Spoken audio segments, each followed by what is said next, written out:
Hello,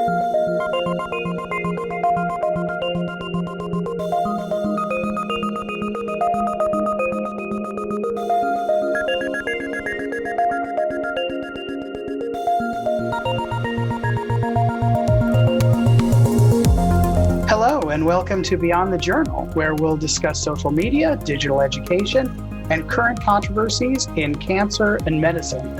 I'm Dr. Jack West, Associate Clinical Professor at the City of Hope Comprehensive Cancer Center in the Los Angeles area.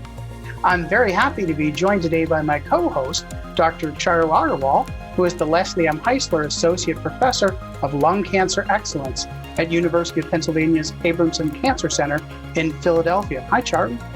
Hi, Jack.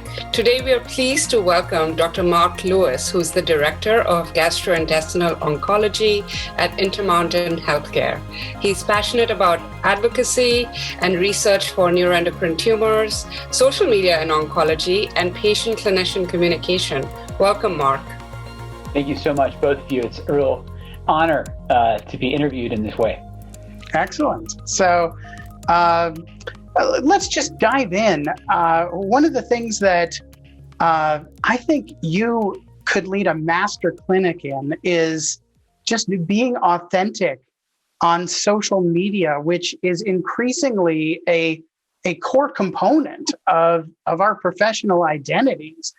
And I would just say one thing that is, I don't know about unique, but certainly a particular strength of yours is that you bring the personal side of your life into it. You know, we comment about data, we comment about things going on in the medical space, but not everyone is as forthright about their personal feelings, their personal life experiences. Obviously, you bring an experience as a patient that you don't shy away from. In fact, you really highlight.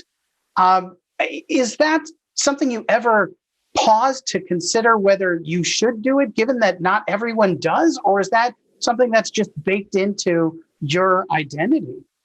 No, thank you so much for asking, Jack. And I really appreciate you focusing on the personal side of social media, particularly in oncology. And I'll say this, I think we hate to admit it, but I think oncologists still have a major PR problem. And the exercise I went through here is, Google will autocomplete your searches if you let it. And so I think it was a couple of years ago now, I typed in oncologists are, and I was absolutely horrified at what Google filled in. It said, oncologists are murderers, oncologists are criminals, oncologists are liars, and the list just went on, and none of it was flattering or favorable to our profession. And I thought, I understand how we've developed this reputation in the sense that in the past, at least, our toxicities have been immense in the therapies that we offer, sometimes with very little discernible benefit.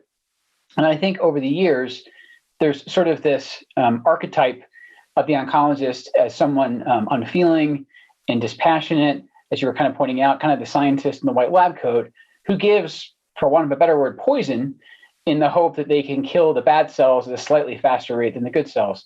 And to, again, put it on a personal note, my first encounter with oncology really was my father going through chemo in the late 1980s. And it was as brutal as that popular misconception would have you believe. He lost his hair, his immune system was decimated, he was horribly sick, he lost a ton of weight, he just did not look well.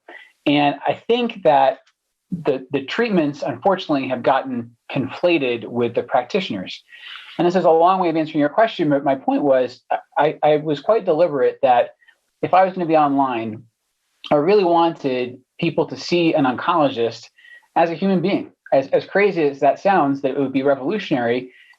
Again, I think we sometimes get lost behind the treatments and the science, and people don't see us as hopefully humane and human. And so I was quite purposeful that I wanted to do that. And to be very honest with you, when I was first on Twitter, probably for the first 4 years or so, I simply used it as a way I could curate information for myself. And it was only around the time that I went through my Whipple operation in 2017 to remove a tumor from the head of my pancreas that I really tapped into the power of self-disclosure. And I also realize I'm privileged because I have many patients who would be extremely fearful, actually, if their employers or sometimes even their family or friends knew the full extent of their disease. I'm extremely fortunate. I've always been employed by healthcare institutions that have allowed me to work, even as I deal with illness. And I have not suffered that same stigma. So I almost feel a responsibility, since I have a platform, to use it. So talking about, creating really engaging content and talking about your Whipple, I remember one of your tweets where a medical student asked you, so tell me, how do you get so many followers on Twitter? And you said something to the effect of, just live tweet your cancer surgery. That's right. I thought was fascinating. So tell us how the idea came about and, what it took to execute it. Sure, absolutely. So obviously, I was being very tongue-in-cheek there. I am not recommending the Whipple as a means to gain clout. No. But no, I'll go ahead. I'll be on the record and highly discourage that approach. But I will say, Charu, that I'm a gastrointestinal oncologist. And as I'm sure is the case with your and Jack's practices, a lot of patients come to me and are incurable, which often means they're inoperable. And that is very often the case with pancreatic cancer, by which I mean typically pancreatic ductal adenocarcinoma. So I get to meet probably 85% of these people where what I'm doing is I'm palliating them, but I'm not going to be able to cure them. And there's about a 15% group who are or will be operable. And I've had the really interesting and eye-opening occasion of patients either being or rendered operable and then refusing to have the Whipple surgery because it sounds so intimidating. And I think to miss the window of opportunity to cure such a fearsome disease is really deeply unfortunate. It's interesting, our boards always penalize us for not knowing, the treatments for anal cancer or testicular cancer because those are highly curable neoplasms. When you're dealing with the kind of cancers that we deal with, when you see that tiny margin in which you think you can banish that person's malignancy, you really want to take it. So my answer to your question is about a week before my operation, I realized, I wonder if I could use this as a teaching opportunity. And again, I waived all of my confidentiality a long time ago, and I really had no problem having the whole process documented. I didn't find that intrusive in the least. So I'm very fortunate, again, that I work for a healthcare institution that has a very robust digital presence, both in terms of telehealth and social media. And so I approached essentially the media relations folks here and said, hey, I have kind of a crazy idea. My surgeon was on board with it. The whole operating room team was on board with it. If they hadn't, obviously that was going to be a non-starter, but they were very agreeable to having people in the OR documenting the whole process, taking pictures, live tweeting. And really what I wanted to make was, the diary of a Whipple. What does it take? It sounds so impossibly complex when you first hear of it. And I would actually stare at surgical diagrams, what was going to happen. I like to say that my surgeon did to my upper GI tract what Picasso did to faces. You rearrange everything, and it's barely recognizable as the initial anatomy. But when you go through it step by step, I think it becomes a lot easier to comprehend. And I actually find a lot of uncertainty and fear go away with knowledge. And I know it's a cliche to say that knowledge is power. But when patients are able to really, truly comprehend what is going to happen to them, that is in my mind, necessary ingredient for true shared decision-making. Well, I would definitely say when you're speaking with patients, you have, a certain level of street cred that most of us could never imagine. When people are, contemplating other surgeries, you're not like, it's not a Whipple or anything. So. No, I never dismiss these. Just a hemicolectomy, come back to me. Come on. Cutting out a pancreas. Yeah, exactly. No, I try not to diminish anyone's experience. I will say I've got now special cachet, as you might imagine, Jack, with the pancreatic groups, both adenocarcinoma and neuroendocrine. And yeah, it's the club that I never wanted to join. And it's given me, again, not through my own choice. This is not a matter of nobility. It's given me a deep wellspring of empathy. I'm always careful to stress to patients that I've not yet had chemotherapy. I've not yet had radiation. The time may come when I need those things, but I've not yet had that taste of my own medicine. And it's interesting. My wife is a pediatrician, and as part of her training, which I thought was so clever, in her residency, they made the residents taste all the antibiotics that they were going to be prescribing to children. So they would understand, for instance, why clindamycin was so unpalatable.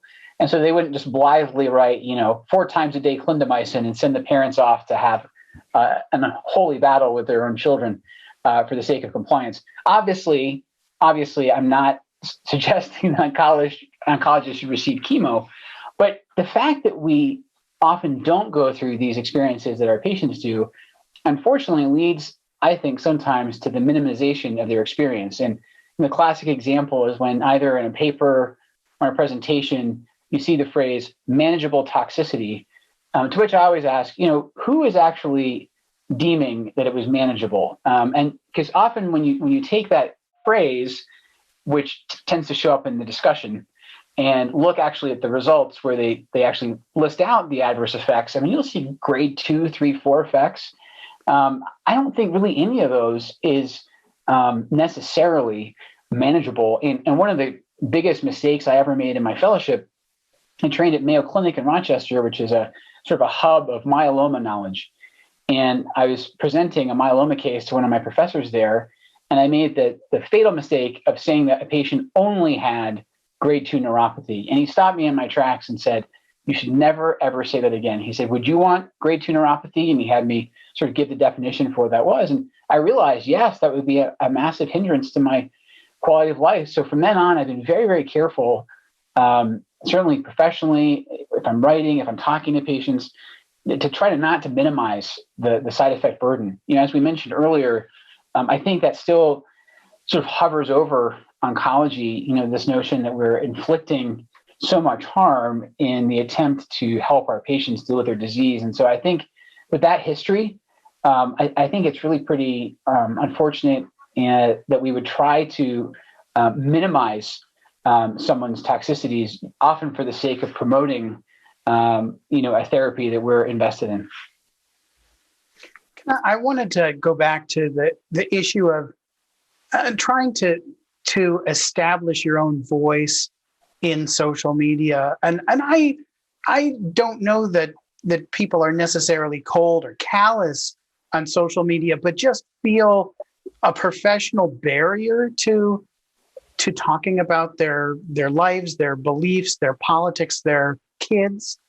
And but I also see that when you tweet about things, you galvanize an incredible number of people. It's not just the number of followers, but the level of engagement that you get that is astonishing. You see this with some other people like Esther Chu, an ER physician who has left aside any boundaries about talking about politics, but it works for a lot of people who, but at the same time, I think there might be reluctance that they're burning bridges, that they're making enemies for themselves. And I know that you've made yourself literally a little vulnerable to at least occasional trolls out there. Have you ever regretted offering a personal side, or is this just who you are?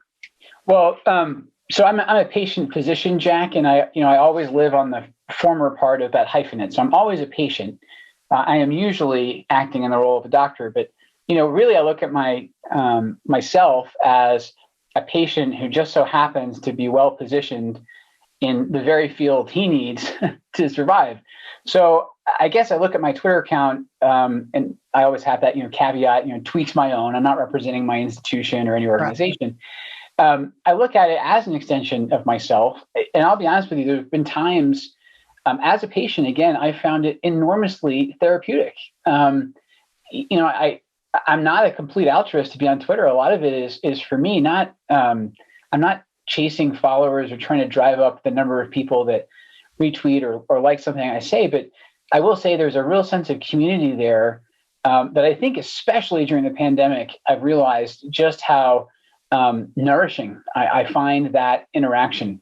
To your point, I think we've seen in the last decade maybe even just the last couple of years, social media go from something being viewed as frivolous, something that is not to be encouraged among serious oncologists, to something that is almost essential. And I think it's essential in the sense that we have an information problem, which is a good one to have. We have so much progress and so much sub specialization now that it's virtually impossible for anybody to maintain complete breadth and complete depth. And I think depending on the type of oncology you practice, you can get extremely granular on Twitter and really shape the stream of data and new findings to you. It's wonderful. It's like, curating everything that's happening in oncology just for you. And I think that's an underrated feature of that platform. Really, for the first 4 years I was on Twitter, that's all I did. My very first day at MD Anderson as faculty, post-fellowship, my chairman, Dr. Michael Fish, who's very active on social media, before I left his office that day, he made me sign up for Twitter. And I went home that night. My wife asked me, "How was your first day at MD Anderson?" And I think she thought I was going to reel off a bunch of chemo regimens I'd learned. And I said, "I have a Twitter account now." And that was, I wasn't expecting that, but I am so grateful to Dr. Fish, because for the first 4 years, I was extremely passive and really just received information. And my point is, Jack, we'll get to the second half of your question in a second, but that's a way oncologists can use the platform. Yes, you can be accused of lurking, not contributing enough, but it's very useful. And what better way to see what's important in the field than to use your respected peers to help sort of allow the good stuff to bubble to the surface. And yes, there's an argument that can become an echo chamber, but I think the benefits far outweigh the downsides. Now, in terms of how much doctors and oncologists in particular want to reveal of themselves, I do think that's an extremely and literally personal choice. It does make you vulnerable. I won't lie. I think this year in particular, I've realized both the wonderful parts of Twitter and also the really dark and disturbing parts. And, trolls are kind of like an abstraction, but when you actually deal with one, you realize the horrific depths to which they'll sink in an attempt to derail your efforts. And so I'll just share with your audience this, because I found it instructive, and I don't want anyone else to go through it. So part of my identity is I'm a dad. And I had been on a camping trip with my kids and posted a picture of us building a fire and camping. And one of the trolls who was trying to get me to soften my stance on masks, as it happened, said that he was looking at pictures of my minor kids. And the insinuation of pedophilia there I found completely deplorable. And he got reported and is now off the platform. But the fact that a doctor who I think is making a fairly reasonable argument in the midst of a pandemic can have his self and family attacked in that manner really opened my eyes. And again, maybe I was naive before, but that really taught me that I do have to be somewhat careful that my family, who are wonderful, they didn't ask to be part of this. This is really me. And so I am now being more protective of my wife and children, but I'm actually no less inclined to share with myself. And I had not ever until this year blocked someone on Twitter, and it's a really good feeling when someone is clearly trying to distract you from sharing your voice, and this option doesn't exist in real life. You can silence them, and then you can go back to having a more productive conversation. One of my friends who works in Silicon Valley told me, if you're attracting trolls, it's because you're being effective in what you're trying to say that is in opposition to their agenda. So I suppose in a weird way, I'm supposed to take that as a badge of honor. But again, I just realized there's a dark side to social media, and you have to be very careful if you steer too close to it. I think you just said you're famous. While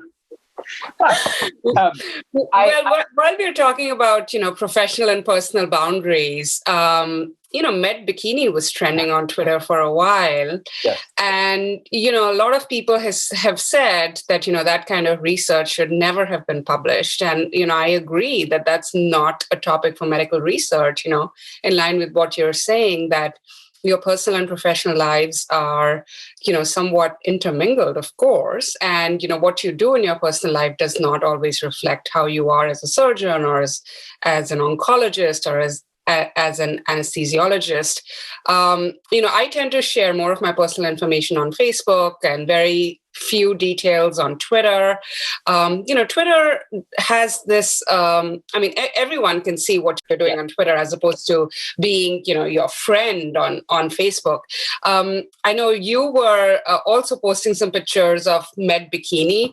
So tell us more how you felt about that and what you think about this research. Well, I think it shows that there really isn't an impermeable membrane anymore between our personal and professional lives, especially if we're posting on potentially public forums. And you're absolutely right, Charu. So there's Twitter. I always tell people, you literally have to think of Twitter as something that everybody can see. You can even do Google searches for someone's tweets and not actually have to log on to the platform. Facebook, of course, has its own concerns around privacy, but I agree with you there. You can control your audience a little bit better.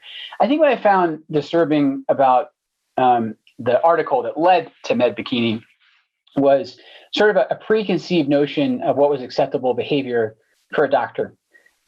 So whether it was a woman wearing a two-piece bathing suit or a man, I believe, wearing swimming trunks but no top, I really don't object to those behaviors. I don't think they're unbecoming of our profession.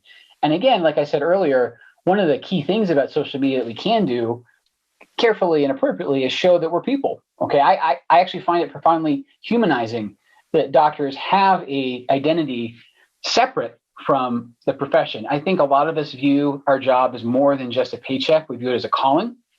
But at the same time, seldom is our work so all-consuming that we don't have some aspect of our lives outside of medicine. And so I felt like it was invasive and intrusive to sort of trawl for these pictures that proved, doctors in training were not following a proper decorum. So I found that sort of big brother aspect there troubling. And I will say, I think that the silver lining of that whole hashtag was seeing people defend their right to be people and do things that the normal public would regularly engage in and not be considered illicit. I thought it was particularly judgmental of women, and I think that's sort of encoded in the hashtag. And to see women in medicine and already have sort of an uphill battle culturally in some of the hierarchical structure of medicine, and I think that's been well documented elsewhere. And as the husband of a physician, I feel very strongly about this. I thought it was great to see women have a voice and be able to sort of push back and say, no, this is part of who I am, and I'm not ashamed that this picture is out there somewhere in the ether. The counterpoint to make about Bikini is that, one of the authors of that paper was a medical student, and presumably he was doing this project. I believe his intent was to go into a vascular surgery residency. And so it does make sense, especially when you're at that level of your training. I mean, I remember being incredibly enthusiastic to co-author any manuscript. You're just looking for somewhere to start your CV. So I don't think he necessarily intended or thought through all the consequences of this research. And I don't think it is fair to entirely pillory him. And in fact, if anything, I think responsibility falls more on the faculty mentors he had who sort of helped him do this, ill-conceived project. And the reason I bring that up is, and Vinay Prasad has talked about this recently, he talks about med Twitter and mob Twitter. One of the things that is very easy to do on Twitter is just to amplify a signal when you actually haven't gone to the source yourself. And it can lead to sort of snowballing outrage and people not just going after you for something you might have done, say, again, an objectionable paper, but coming after you as a person. And I think it's the ad hominem attacks, which again, I've experienced myself, that I find really upsetting. I don't think we need to go so far as to, have this guy's career end before it started. So that part made me a little bit wary about how we can kind of rush to judgment. But I was ultimately fully in support of pushing back against this kind of research and allowing us to be people. As I said earlier, one of my main goals of being on Twitter is to show we're human beings. We have our foibles. We have a sense of humor. One of the things I've been occasionally criticized for, typically by non-adopters of social media, is that I joke around too much. I'm an oncologist. I'm constantly dealing with issues of mortality, and I will admit, I use humor as a defense mechanism, and I find it very cathartic. And I think in our job, you have to find something that sustains you. I'm largely sustained by my faith and my family, but I also like to have fun when the occasion presents itself. And I don't think that's wrong. I'd like to also ask about social media and its importance in now professional education as alongside ASCO, ESMO, other professional meetings. And those of us who have been early adopters, were very gratified to see it picking up speed and growing the community. But this year, it kind of transitioned to the only way to discuss content that was being released in a virtual setting. And, one concern is that there are plenty of people who don't do what we do. And is it something that is potentially a problem if you aren't involved? And is that, if so, acceptable that, you need to be on Twitter to have a professional interaction with other people in the world, because we, as particularly in a COVID pandemic, are not interacting at large meetings like we would otherwise have the opportunity, because, we think of it as somewhat generational, but there's plenty of people throughout the age ranges who just don't have an affinity for social media. And I don't know that we want to have it be something that you're handicapping yourself to not be constantly doing. Yes, I completely agree, Jack. And funnily enough, I think the last time the three of us were together in person was the 2019 ASCO annual meeting. And even at the time, I think we sensed that was something of an inflection point in oncologists using Twitter in particular. For reasons that are both good and sad, I think it was the first year actually that the oncologist engagement kind of was higher than the advocate engagement. And there's a lot of reasons for that, including, again, tragically, the attrition of some of the most vocal advocates to their very disease. But this year, you're right, it's been sort of a case of necessity being the mother of invention.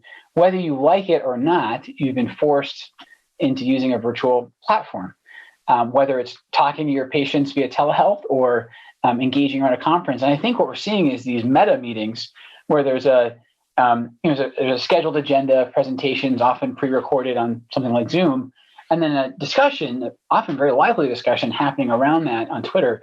So again, I know I'm preaching to the choir, but I do feel like people are missing out if they're not part of this conversation. I think it's been interesting to see a few academic departments across the country starting to basically give credit for participation on social media. I know there's a couple places that require you to be on Doximity, which makes some sense, but I think how you use this as a metric of productivity is really, really fascinating. And the other thing I'll say is I think there's a false binary between the peer-reviewed literature and social media. I think if you view those as completely separate, then I think you're really missing out, because, again, the peer-reviewed literature will always have its place. We've seen, unfortunately, horrific examples this year of intellectual dishonesty when the editorial process is rushed. On the other hand, if you want to amplify something that you've published in a journal, you're really not using all the tools at your disposal if you're not using social media to disseminate. And one key point to make there is, yes, that elevates, I think, your visibility in our community. It's also a great way for patients and advocates to hear about what you're doing. And, ultimately, they are the lifeblood of our profession. Often they're stymied by paywalls, or if our professional meetings are restricted to them. You can actually get the message out about whatever it is you're passionate in, whether it's a new finding or a trial you're trying to recruit to. You can advertise these things on Twitter, and you can make them accessible to patients in a way that they weren't before. This is the information age. I really think we're at the point where the only sort of disparity in access in terms of the information we have and they have is those sources I mentioned earlier, the ones that we're privileged to have, but the patients don't. And this is kind of a neat way to circumvent that. So I think all the way around, from your own sort of lifelong learning, to your standing in our community. I will say it's flattened a lot of the hierarchies, meaning that you might be a first year fellow and you can communicate with a full professor on Twitter and be on the same playing field, which is, that was inconceivable to me even when I was doing my training about a decade ago. So the fact that's happened is great. And then finally, and I think really crucially, you can engage with patients. And it's funny, some of my colleagues have viewed that as a disincentive. They don't want to get embroiled in some sort of medical legal disaster where advice they gave was binding. And I tell them, listen, you're not there to give advice. You have to kind of transcend the traditional notion that the only interaction between a physician and a patient is a therapeutic one. It can actually be a beautiful two-way system where you learn what's important to them, and then that can in turn shape your own thinking and research. But I also would say it's a big advantage that we can communicate with each other constantly all day long in different cities, time zones, even different continents. And I think that's made the world smaller. That I don't feel that our regional associations are as provincial, that we don't have the same, I don't think the same biases of, well, that's the way we do it here, because you're exposed to so many different ideas of how it's done at other institutions or other healthcare systems. And we can regularly interact with folks in Europe and South America and Asia, and even share opinions in formal polls, or just, hey, how would you treat this patient? Yes. And get a global perspective that you could never do in a 6-hour period, just while doing everything else in your life.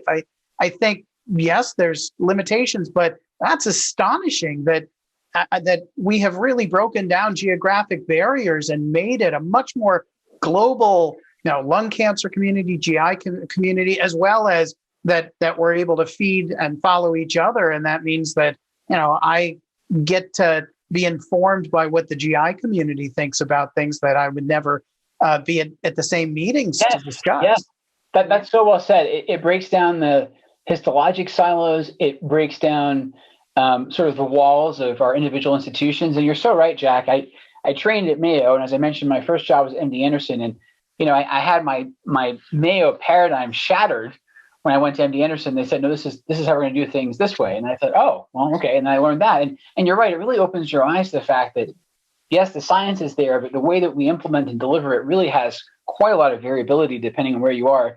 And the other point I wanted to make is this notion of asynchronous learning. One of the things I love about Twitter is I can dip into it when I have the time and catch up on things that I might have missed. And another great medium that we can talk about briefly is YouTube. So one of the great and now most prominent pathologists is a very young man, Gerard Gardner. Yeah. And what he's done is put together an incredible library of videos, pathology being inherently visual, where he kind of walks people through how he approaches different histologies.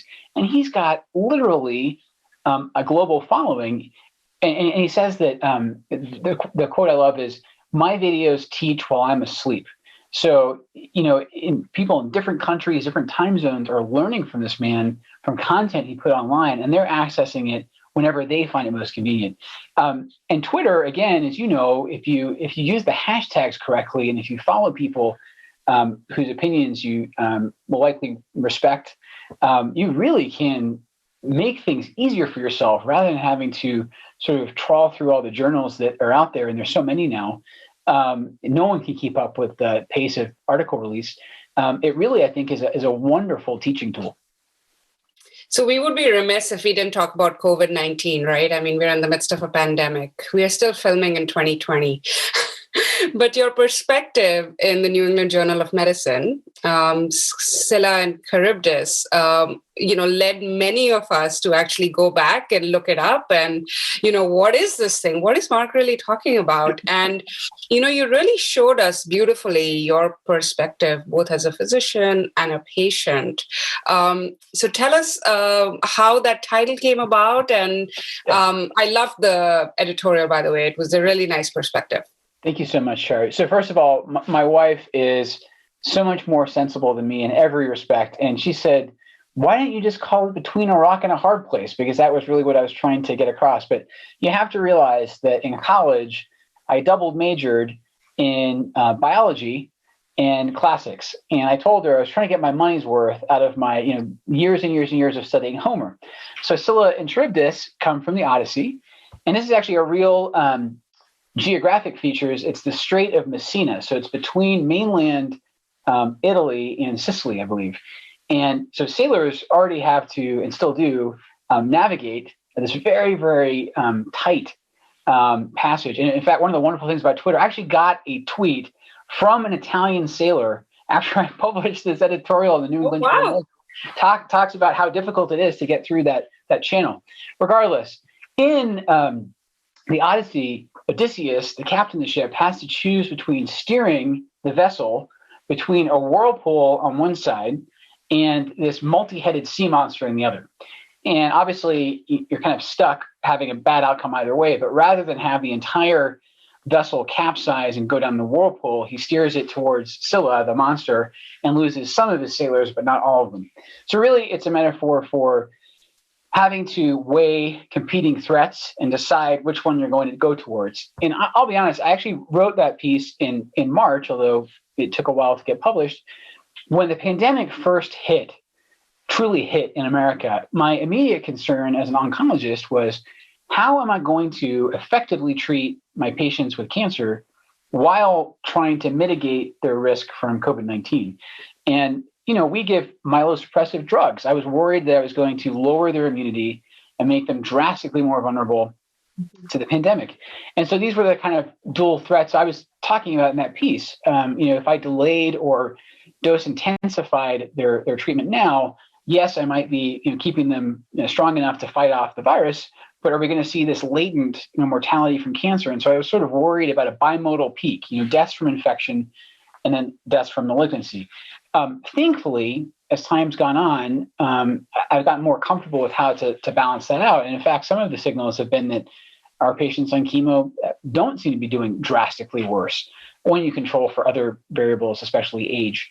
So it looks a little bit different to me now than it did then, but that's why I wrote that piece, is I just felt like, oncologists, we were already used to trying to sort of calculate risk.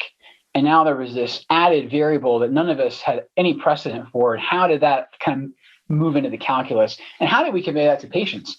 A lot of my patients were sort of terrified of both. They felt like if they did their chemo, they were going to be vulnerable to COVID, but if they didn't do their chemo, they were going to die of cancer. And so helping them reconcile those things, I think, became sort of key to our profession.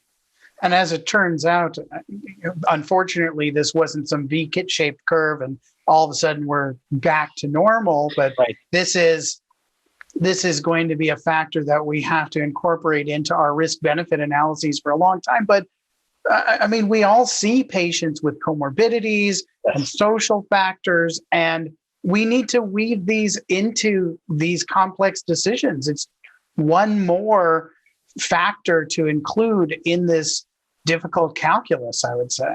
Yeah, and like you say, Jack, I think we were already professionally poised to do this. None of us saw it coming, but this is part of the reason that we go through training and then are constantly iteratively learning in our practices. Is it's all about, you seldom get the patient in front of you who exactly fits the eligibility criteria for the trial.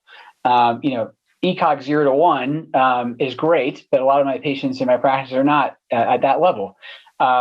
Or as you mentioned earlier, patients can be excluded on study for a host of comorbidities that are incredibly common in the general cancer populace. So yeah, I completely agree with you. This was something we were kind of ready for, at least in terms of how we help our patients juggle all the different factors that they have to think about. We've talked so much about, your personal and professional success on Twitter and, how you can relate to a variety of audience. What advice would you give to newbies who are just beginning to dabble into Twitter and maybe using it as a note-keeping tool or keeping track of, all the stories? But what's your advice? Yeah, so I'll parrot to you what Dr. Fish said to me when I was starting my first job out of fellowship, and that's, at first, just listen. And that it was so sage of him because, again, when I was first on Twitter, if you go back on my timeline, I was absolutely stultifyingly boring for probably 2012 to 2016. And you're not now? I guess it's arguable.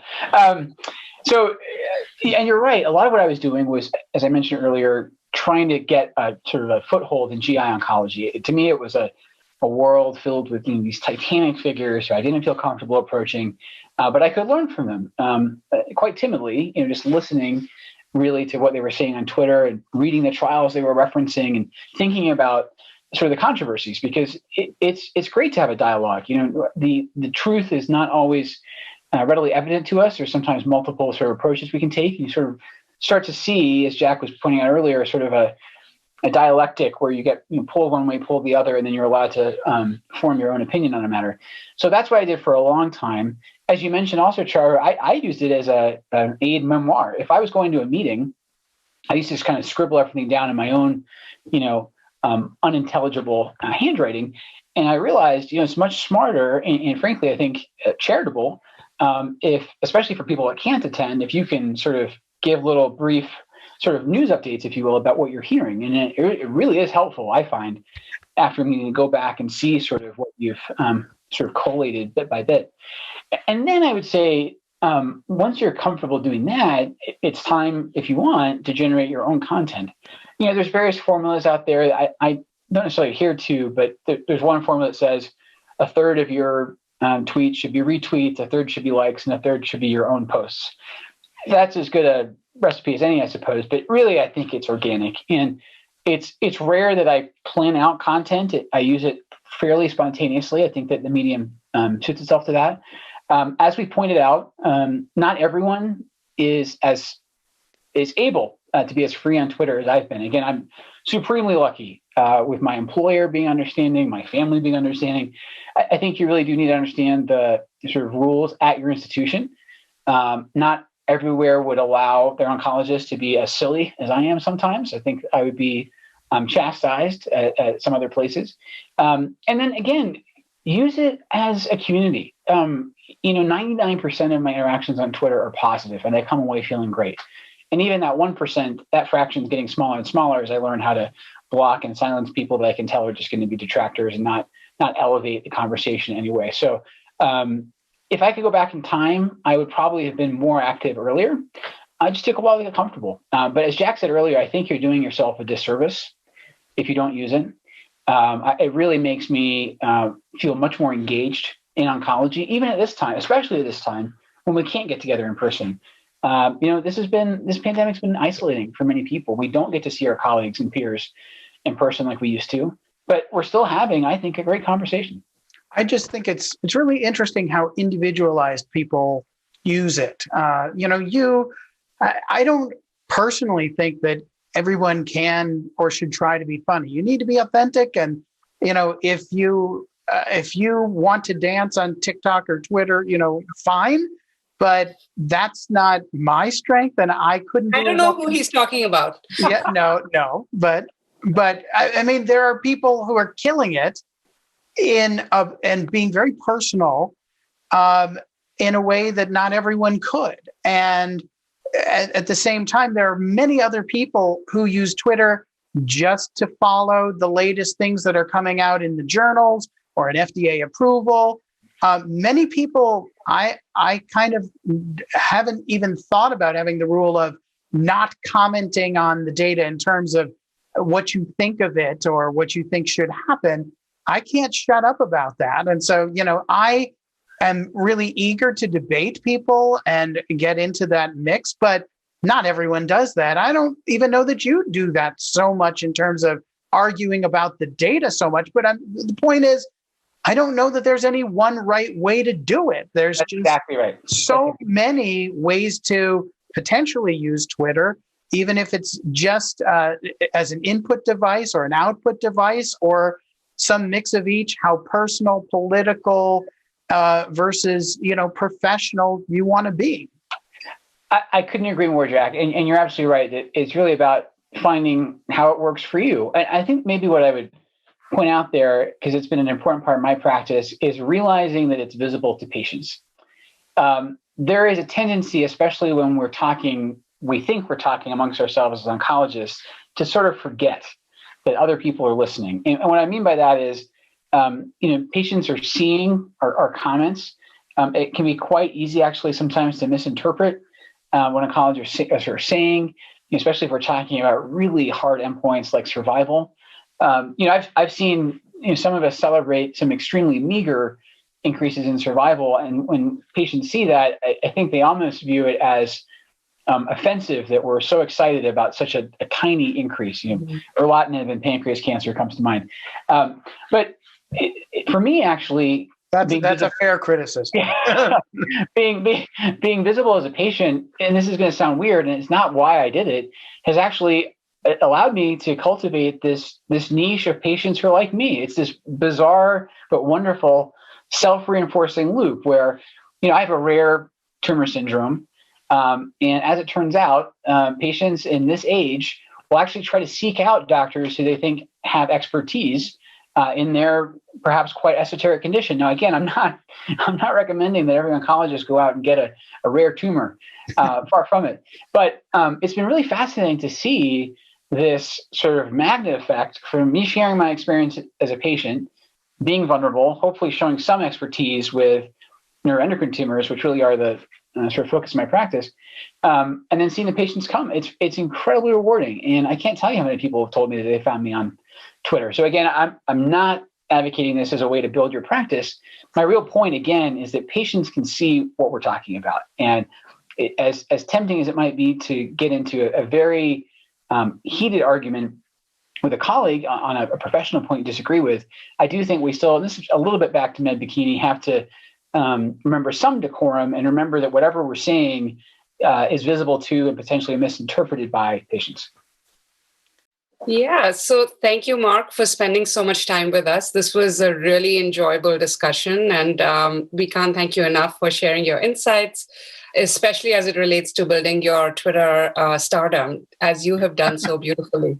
Well, I'll say, Char, I'll just end on the note that I'm actually originally Scottish, and when I got married in 2002, my wife and I were in Glasgow Cathedral, and I'm wearing full Highland dress. And the reason I bring that up is there's pictures of me on the internet quite brazenly exposing my knees in a kilt. So if we want to get med kilts trending, I'm more than happy to contribute that picture to your audience. Good to know. #medkilt. So thank you so much for joining us today. You can find us on iTunes or wherever you find your podcast content. We hope that you will subscribe and send us comments and feedback to beyondthejournalshow@gmail.com. We would like to thank Mark Lindsay and Talking Speaker for production and distribution support. See you in a couple of weeks. Yes, Bye. Thanks. Take care, folks.